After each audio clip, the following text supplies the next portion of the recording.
25 साल हो गए, 20 साल हो गए, संतान का सुख ना हो, और डॉक्टर ने कह दिया कि कोई बहुत बड़ी बीमारी किसी व्यक्ति को,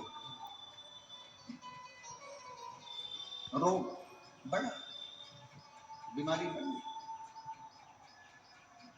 और उस बीमारी का कोई हल, उस रोग का कोई हल नहीं दिख रहा, कोई हल नजर नहीं,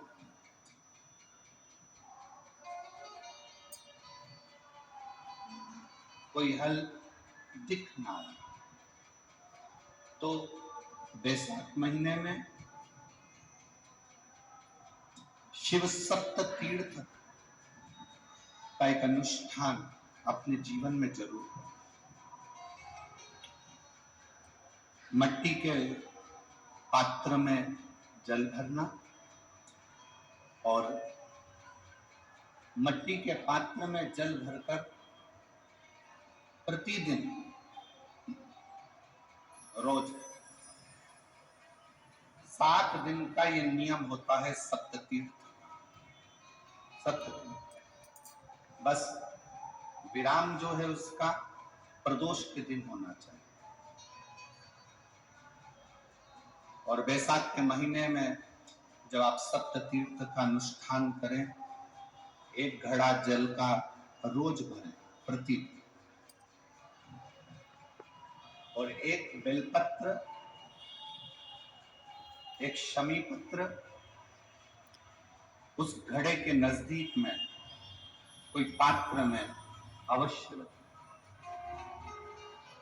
पात्र को, जो जल का घड़ा है, जल का पात्र है, उसको मट्टी के ही दीप से या कोई श्वेत वस्त्र जिसको मला गया हो, धोया गया हो, साफ हो, उस वस्त्र से ढक।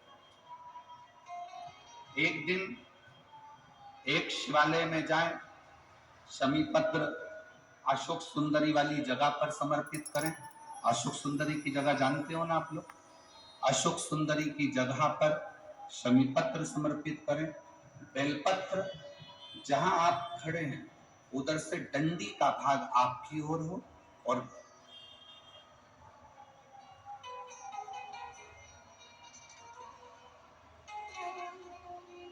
जहां आप खड़े हैं वहां डंडी का भाग आपकी ओर हो, और बेलपत्र शिव जी को समर्पित करा जाए। फिर जो मट्टी के पात्र में जल है वो भगवान शंकर को अपनी कामना कर कर शिव जी को समर्पित कर। संतान के लिए कर रहे हो तो वहीं से जल को एक कटोरी में, एक पात्र में झेल लीजिए। उस जल का आधा भाग नंदी के पास बैठकर आप ग्रहण कर लो, आधा भाग अपने पति को देना प्रारंभ करो। कोई रोग के लिए कर रहे हो, किसी बीमारी के लिए कर रहे हो, तो वो जल आप अपने घर की देहली में प्रवेश करने के पहले अपने मुख में उसको ग्रहण कर लो।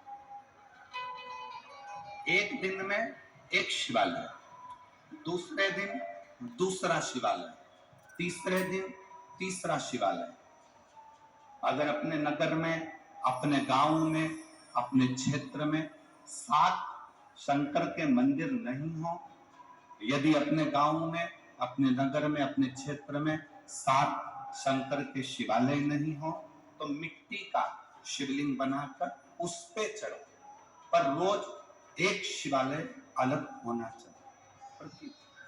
प्रदोष के दिन जब आप इस सप्ततीर्थ का विराम करेंगे, उस समय पर जल, जब प्रदोष काल आए, प्रदोष काल का जब समय हो, जल चढ़ाओ सुबह, और प्रदोष काल का जब समय हो, उस जल का पान उस प्रदोष काल में कर लेना। प्रदोष को, जो प्रदोष काल में उस जल को शंकर का पंचाक्षर मंत्र नमः शिवाय, षडाक्षर मंत्र ओम नमः शिवाय या श्री शिवाय नमस्तुभ्यम बोलकर प्रदोष काल में उस जल का पान कर बाबा को प्रार्थना करें, शिव से विनय करें ये नियम केवल बैसाख के महीने में होता है, इसको बाकी के महीने में नहीं किया जाता है। इसको बाकी के महीने में नहीं करता, केवल बैसाख।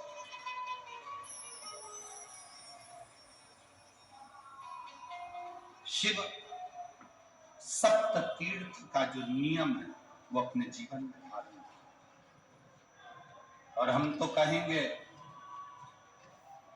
शिव महापुराण की कथा श्रवण करने वाले प्रत्येक बेटा बेटी से,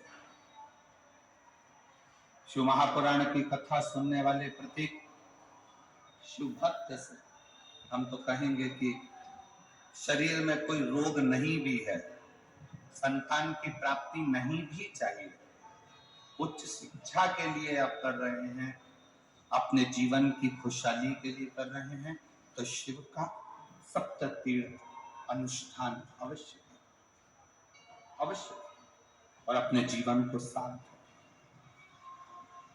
धन्यवाद।